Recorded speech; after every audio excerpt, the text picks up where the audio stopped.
Chapter 3 सच या सपना। वन्या और सिद्धार्थ उस भीड़ से निकलकर एक हॉल की तरफ जाने लगे। तभी सिद्धार्थ का पैर एक सीढ़ी पर लगा और वो गिरने ही वाला था कि वन्या जोर से रॉकस्टार चिल्लाकर उठ गई। उसने जब अपने आप को देखा तो उसे कुछ समझ ही नहीं आया वो कहाँ है। इस वक्त वन्या शीशे के सामने खड़ी थी और अपने आप को दुल्हन के जोड़े में देखकर हैरान रह गई। उससे तो समझ ही आया कि वो अभी कॉलेज में थी सिद्धार्थ के साथ और अब वो करनाल में है। ऐसा कैसे हो सकता है? उसे ऐसा लग रहा था जैसे वो किसी नींद में हो और बहुत बुरा सपना देख रही हो। वो बस इसी आस में थी कि कोई आए और उसे इस सपने से आज़ाद कर दे। उसे बस इस बुरे सपने को और नहीं देखना था, उससे इस सपने से जागना होगा। उसने बार बार अपने आप को जगाने के लिए अपने चेहरे पर पानी की छींटें मारी, लेकिन कुछ फायदा नहीं हुआ। वो जैसी जोड़े में सजी थी वैसी ही सजी रही। हाँ, ये सब सच था, कोई सपना नहीं। सपना वो था जो अब तक वन्या देख रही थी। वन्या दुल्हन के जोड़े में बेहद खूबसूरत लग रही थी। वन्या ने लाल रंग का लहंगा पहना हुआ था जिसका दुपट्टा को साड़ी के तरीके से सेट किया हुआ था। उसकी कमर पर कमर बंद था। हाथों में कलीरें और लाल रंग का चूड़ा बहुत ही खूबसूरत लग रहा था। उसके हाथों में मेहंदी लगी थी जिसका रंग बहुत ही गहरा चढ़ा था। माथे की पट्टी के साथ मांग टीका अटैच था। होठों पर डार्क कलर की लिपस्टिक। ये कहना गलत नहीं होगा कि वन्या सबसे खूबसूरत दुल्हन लग रही थी। उसने पूरे 16 श्रृंगार कर रखे थे, लेकिन कमी थी तो वो बस उसकी मुस्कान की थी, जो कि कहीं गुम हो गई थी। लेकिन वन्या किसे शादी कर रही है? क्या उसकी शादी सिद्धार्थ से हो रही है? ये सब सिर्फ और सिर्फ सवाल रह गए थे जिनके जवाब देने वाला कोई नहीं था।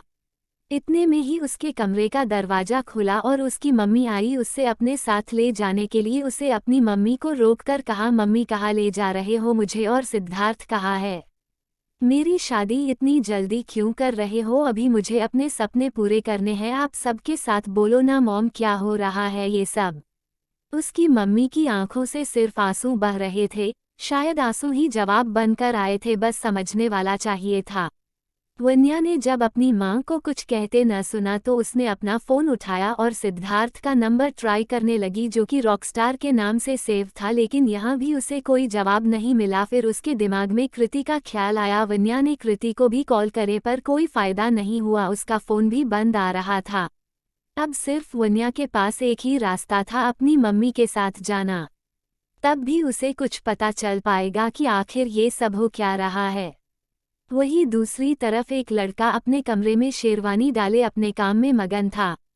उसके उंगलियां उसके लैपटॉप पर इस कदर नाच रही थी मानो वो कोई पियानो बजा रहा हो। तभी उस कमरे में कुछ लड़कों का ग्रुप दाखिल होता है और उस लड़के के पास जाकर कहते हैं, समक्ष आज तो लैपटॉप को छुट्टी दे दे, आज तेरी शादी है, जल्दी कर, हम लेट हो रहे हैं। समक्ष उन सबको देखते हुए कहा, बस हो गया, तुम सब मीटिंग में जाओ और वो डील हमें ही मिलने चाहिए। सब उसकी बात पर हाँ में सर हिला दिया। तभी एक लड़का जिसके थोड़े लंबे बाल थे वो आगे आया और उसने डेविल स्माइल करते हुए कहा, आज तो मेरे यार की शादी है। ये कहकर उस लड़के ने समक्ष के गले में बाहें डाल ली। समक्ष ने उसे झटका दिया और कहा, अगर तुमने इस बार कोई गड़बड़ की तो तुम्हें लंदन जाने से कोई नहीं रोक सकता। चलिए इंट्रोडक्शन करवती हूँ आप सबका समक्ष सचदेवा से।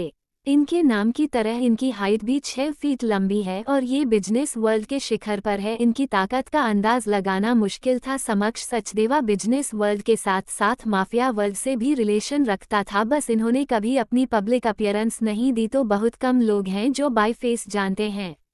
बाकी नाम तो हर कोई जानता है। इनके मस्कुलर बॉडी है, 8 पैक एब्स अलग ही आकर्षक बनाते हैं। इनकी आंखों का कलर हल्का ब्राउन है और शार्प जॉलाइन के साथ हल्की बियर्ड इन पर अलग ही कहर ढहाती है।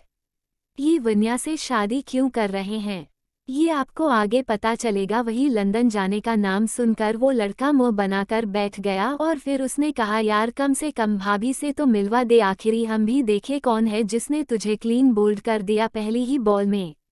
समक्ष ने उसे एक अजीब सा लुक देकर इग्नोर कर दिया और बाकी लड़कों को देखकर कहा, सिक्योरिटी टाइट कर दो और ध्यान रहे कोई भी बॉडीगार्ड नजर नहीं आना चाहिए। अगर वो मुझे नजर आया तो आज के बाद दुनिया में नजर नहीं आएगा।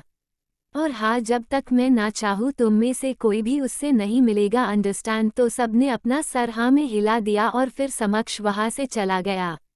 वहीं दूसरी तरफ वन्या को मंदिर में ले जाया गया। मंदिर को इतना सजाया नहीं गया था, बस हल्की फुल्की सजावट की गई थी।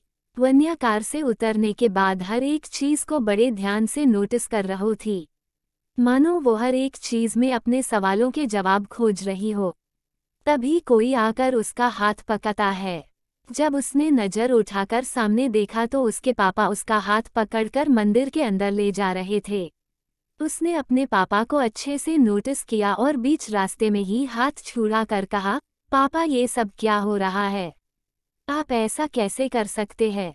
मुझे अभी शादी नहीं करनी, आप सिद्धार्थ को समझाओ ना। उसके पापा ने कोई जवाब नहीं दिया, बस वन्या की तरफ थोड़ी देर देखा, फिर दोबारा वन्या का हाथ पकड़कर उससे अपने साथ ले जाने लगी। वन्या नरेंद्र जी के साथ साथ जाते भी बस एक ही बात बोली जा रही थी, मुझे अभी शादी नहीं करनी, कोई रॉकस्टार को समझाओ ना प्लीज। ये सब बोलते बोलते उसका गला भर आया और आंसू तो लगातार उसकी आंखों से बह रहे थे। वन्या मंदिर के अंदर जाने के लिए कदम उठाने ही वाली थी कि उसने सामने सिद्धार्थ की मां दर्शनी जी को देखा और उन्हें देखकर हैरान रह गई। वन्या भागकर सिद्धार्थ की मां के पास गई और उन्हें पकड़कर कहा, मां आपको क्या हो गया है? आप ये सिंपल साड़ी पहनकर क्यों खड़े हो? दरअसल वन्या सिद्धार्थ की मां को मां ही कहती थी और वो हमेशा डार्क कलर की साड़ी पहनती हैं, लेकिन आज उन्होंने फीके रंग की साड़ी पहनी हुई थी। वो बस फॉर्मेलिटी के लिए यहाँ थी। वन्या ने फिर कहा, आज तो आपके बेटे की शादी ना कहा है, सिद्धार्थ उसे बुलाए ना, मुझसे उससे बात करनी है प्लीज माँ, उसे बुलाए ना। दर्शनी जी वन्या की ऐसी हाल देखकर रो पड़ी। आगे जाने के लिए बने रहे मेरे साथ सिर्फ।